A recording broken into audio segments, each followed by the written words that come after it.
Spring ball has started. What are our biggest questions with spring ball starting for this team? You and I, we've done this before. We do not compare lists. I just tell you, hey, this is what we're doing. Let's do three. Our three biggest questions. What's number one for you? Number one for me, and this is in order for me. I think this is the biggest question. You can frame it however you want. Offensive line, run game, whatever. Like we have, number one, we're missing some important players from the offensive line from a year ago, right? We are trying to rotate some different guys in there, trying to find out who exactly that's going to be. But the biggest thing is, like, we have to become more explosive on the line of scrimmage. And you talked about it a ton last year, especially interior offensive line was solid, was like, as far as responsibility, kind of checking the box, but we weren't moving people, right? Like, to me, that's the biggest thing. If you want this offense to be fully capable, to be really like hitting full stride, we've got to be able to move people off the ball. And like, I think everyone got frustrated. I know I did, with some of the constant tempo stuff that we were doing. One of the reasons we're doing that is because if we don't go tempo, they didn't feel very confident that we could just straight up line up and push people off the football. To me, that has to change. And I honestly feel really good about it. With what I saw from Savion Byrd, with what I expect from the big kid transfer from Miami of Ohio, 335-pounder. I expect Rame, who maybe has some more physical guys on each side of him, perhaps, that he's going to be able to take his game to a next level. And then obviously tackle, like, we're not going to get Rouse out there, but we'll be able to develop some depth there. But big spring for Guyton. Like, to me, offensive line, and specifically the run game, and being physical and being road graders, to me, that is something that I'm eyeing this spring big time. That is, believe it or not, that is not on my list because I figured you were going to do it. But I completely agree. And one of the things that I've been thinking about is, can Bill Bedenbaugh get his most talented guys to be his best players? Right? Because you look at you look at the ceilings of a couple of these guys, like Tyler Guyton's ceiling is a top 15 pick. Mm-hmm. Can Bill get him there? Right? You look at Savion Byrd. Savion Byrd is one of the most athletic, nasty offensive guards that you'll find in the country. Can he add the proper weight? Can he put the work in? Can Bill get him to his ceiling? Because the guy he's got first-round athleticism. Yeah. Now, there's not a lot of offensive guards that go in the first round, right? But can Bill get him there? Like, I know what I know what I'm going to get from him, right? He's not some explosive athlete. And it's unfortunate that Rouse is missing the spring because he doesn't get that skill development. Now he still gets the mental development with Bill in the meeting room, which is one of Bill's greatest strengths. But Andrew Raymond's time, man. Mm-hmm. That's right. He should be he should be a day two guy. He should be at the worst. He should be a third-round draft pick. He's got that type of physical talent. Got to put it all together, and you got to stay healthy. Yep. Who's the third tackle going to be? Right? There are important questions that need to be answered. Like, what is Jake Taylor, who's an extremely physically gifted guy, is he going to challenge for playing time on the field? We'll see what Caleb Schaefer looks like. Right? He's played a lot of ball, big physical guy. I feel like I pretty much know what I'm going to get from him, but I think Bedenbaugh, the challenge for him in the spring and then heading into the fall is like, can you get your most physically gifted athletes to be your best players? Right. Yeah. It's not always the easiest thing. No doubt. Well, and there's let's not forget Caden Green is coming in. They've talked about him, and you never know if it's just podium talk whenever they're introducing the new class or not. But you know, they have said that they want to see if he can factor in. Probably going to be in the interior, it'll be a sink or swim spring for that guy with how thin they are numbers wise with the injuries. Yep. We're going to find out what that kid's made of real quick. Yep.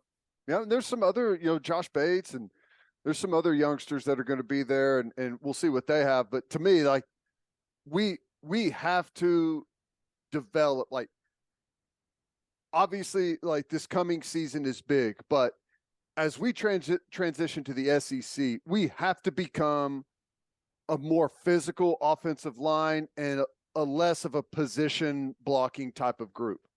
All right, we've got to transition out of that. And I like what you always say. We've got to be able to play with some velocity. And that's, I think that's, to me, that is number one this spring above everything else. I like it. All right, number one for me, and it's kind of cliche, but I don't care because you were one of these guys. I was one of these guys, but leadership. Coaches play a massive role in developing great teams, but I believe and will always believe that the best teams are player driven. Your quarterback's got to be a leader, right? So Dillon Gabriel, he has to embrace more of that, even more. And I know I know he's got that chill demeanor, right? But can't be chill all the time, man. Not after going 6-7. So how does he adjust? Right? Now that he's been there, now that he knows the program, he's the face of the team. So, and it's not just about what you say, it's about how you play. And that includes how you play on the field in spring ball. So I think the best way to lead is to show up every single day, put the work in, and play well on the practice field. But then who's going to lead the defense? Danny Stutzman. It's time to make the jump. Right there, there's just the natural leadership that is built into that position. Got to make the jump. I love the interview clips. They're great, man. He's killing it. I love it. But it's time to be the leader of the defense. You got to take control of that defense, and that all starts with what you do on the field in spring ball. Do your teammates know that you know it inside and out, and that they can trust you to go make plays and to get them lined up? Same thing. Who's going to be the leader on the offensive line? Andrew Rame, it should be you. You're the center. It's just how it works, man. But you got to go out there, get everyone in the right spot, and play well in spring.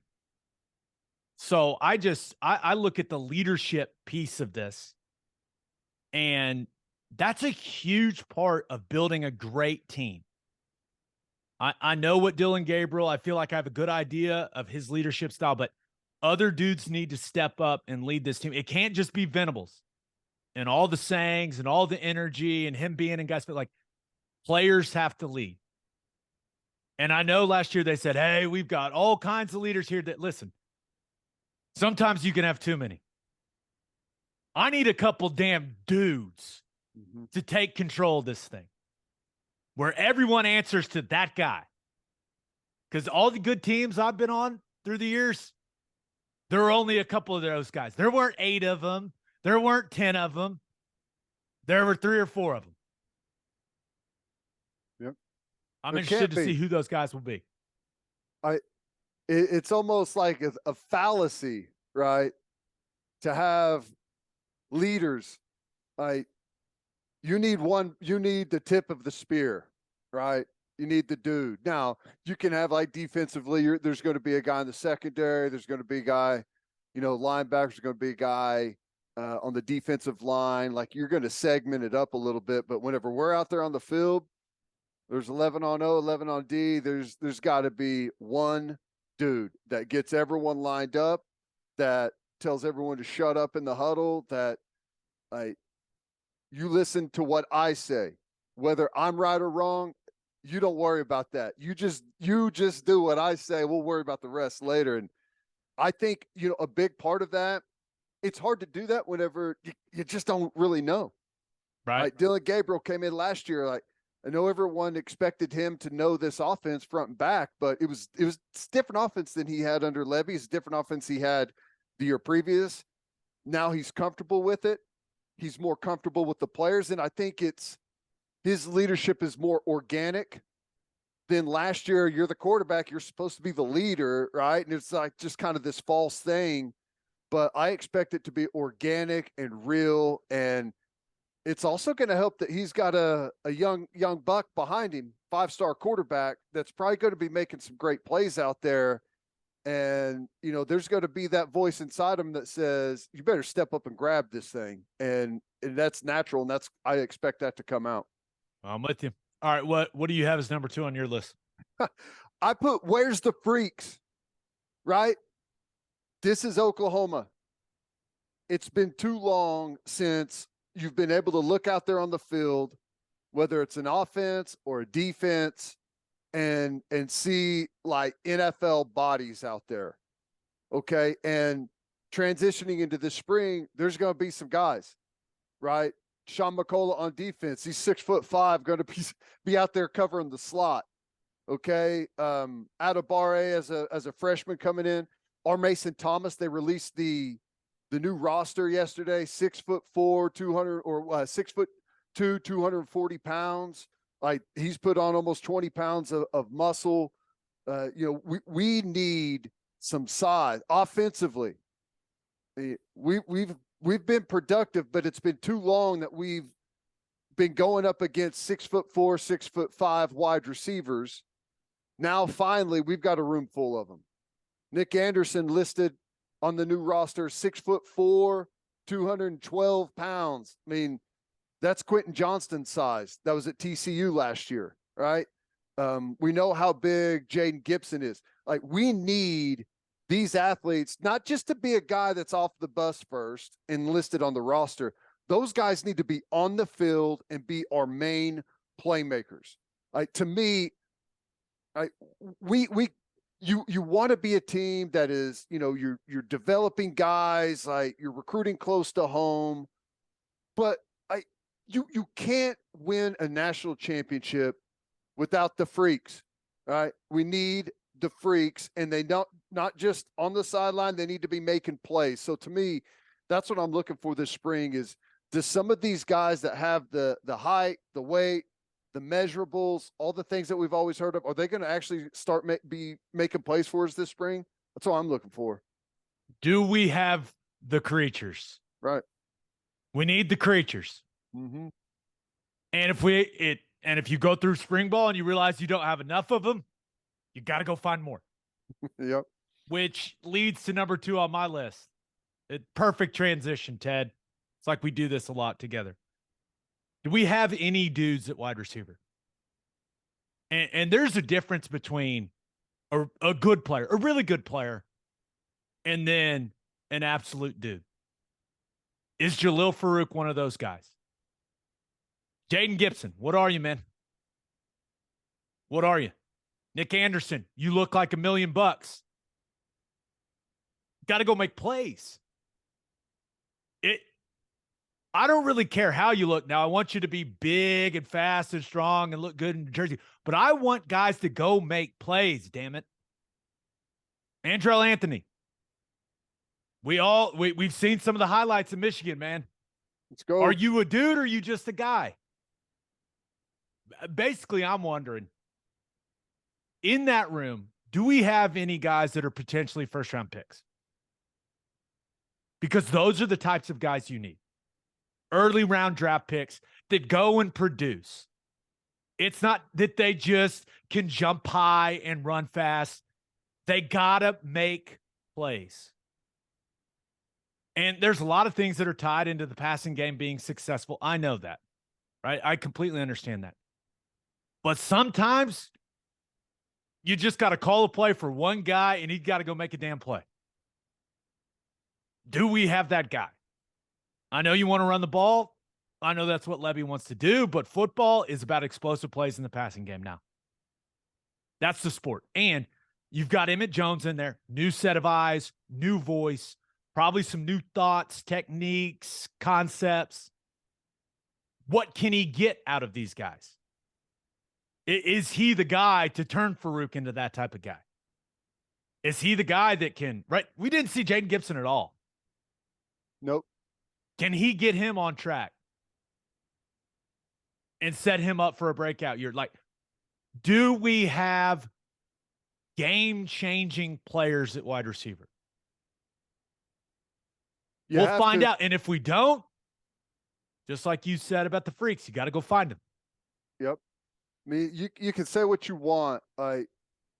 Wide receivers usually the last thing that I talk about because, you know, I feel like there's a million things that have to happen before wide receiver. But this is the facts. In this day and age, in this game, you got to have the playmakers on the outside. It's not an accident whenever you look at Ohio State, when you look at Alabama, when you look at Georgia, when you look at TCU last year, the difference makers on the outside, if you've got a guy that's 6'4", 220 pounds and can out-muscle guys, can outrun guys, can run through tackles on the perimeter, can run great routes, it makes everyone else look a whole lot better. All right. So I totally agree. And this is one of the things, like Mims, he's been our most productive receiver for several years now. He's gone. Like, we don't have a whole lot. Like, I like Jalil Farouk. You know, he showed some really nice things last year. I think he's great with the ball in his hands, but catch the ball. We got a big void there.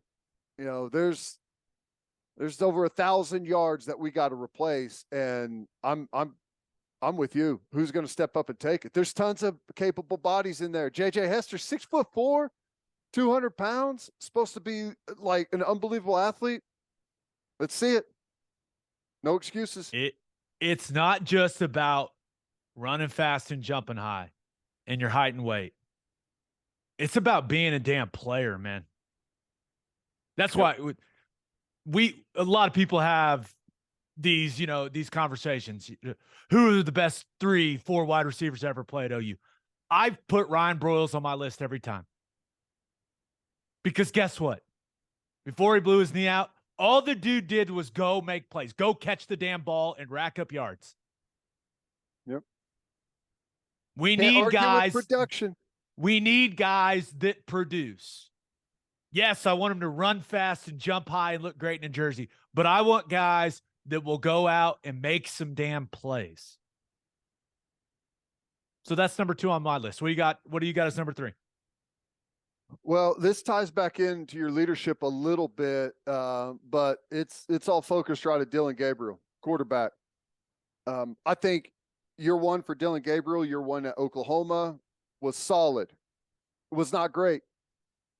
If we want to be the type of team that we all talk about, a playoff team, a national championship caliber team, we have to have excellent quarterback play. I think he's capable. He needs to be, he's extremely accurate at times. He needs to be extremely accurate always. Now, I know that you're going to miss throws. Like, I understand that, but there were times where you can't afford to miss a throw, and you had wide open guys and we airballed. We can't do that. I think he's going to be better there. He took too many sacks last year, right? You know, some of that offensive line, yes, but there are times when Levy's trying to move the pocket for him. You know, like the bowl game, whenever they had offensive line issues, guys opting out, took an injury early in the game.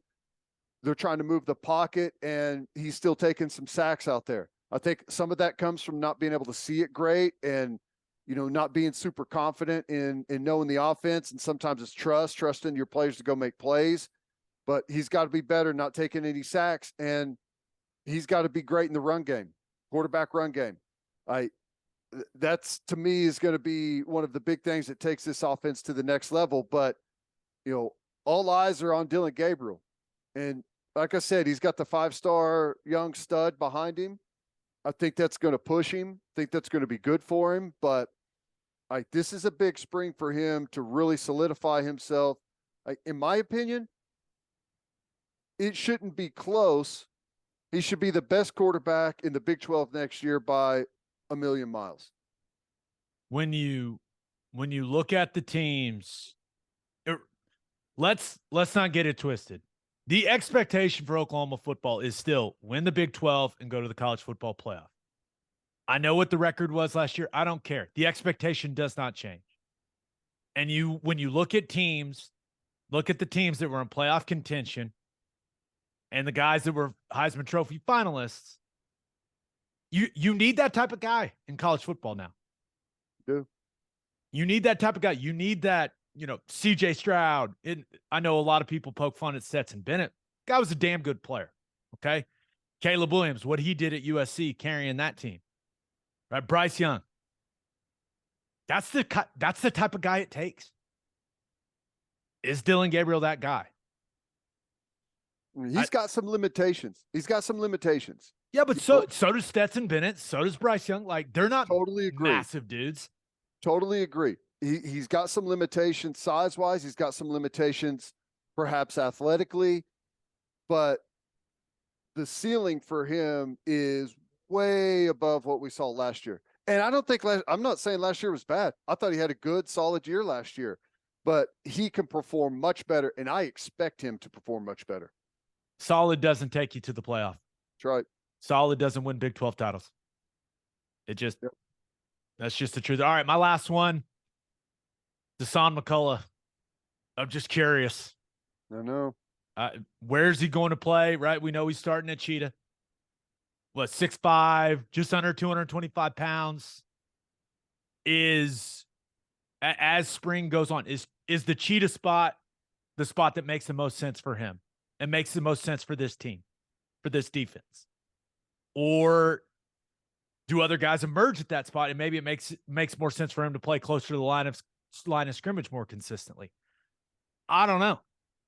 Does Venables change how that Cheetah position predominantly functions because of McCullough's ability to rush the passer? I don't know.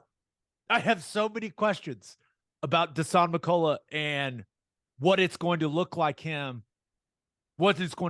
for him in Brent Venables' defense. There's so much hype. There's so much excitement.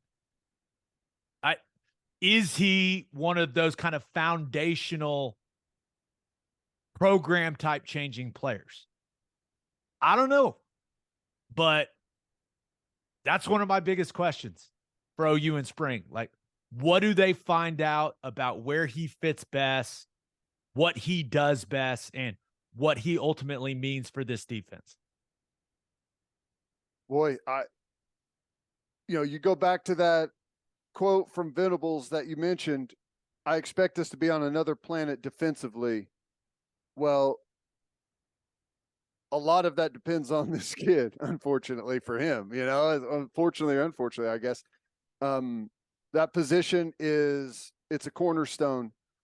They has so much of it. Frankly, I think sometimes a lot, maybe too much is made of it, but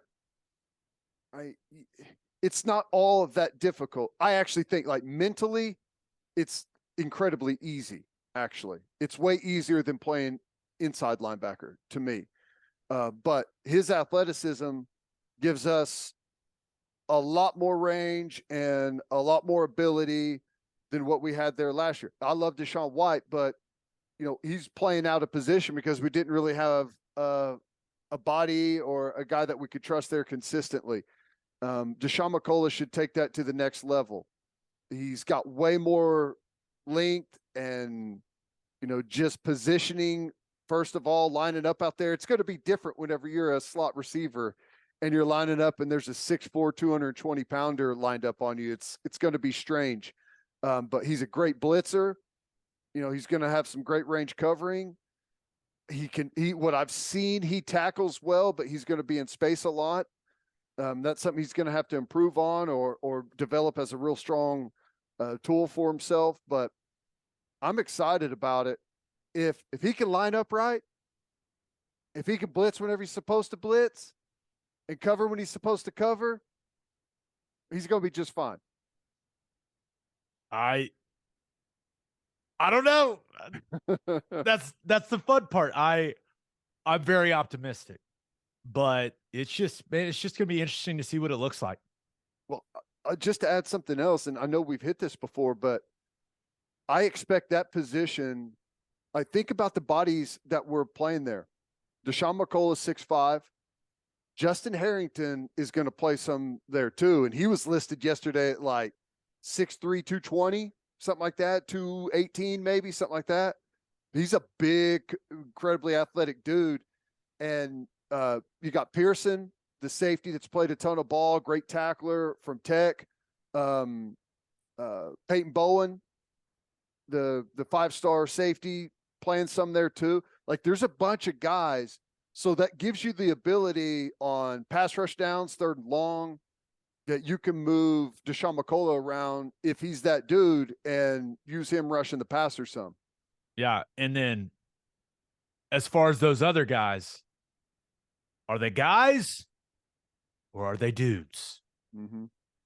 There is a very big difference. So it's a massive spring for this program, for Brent Venables.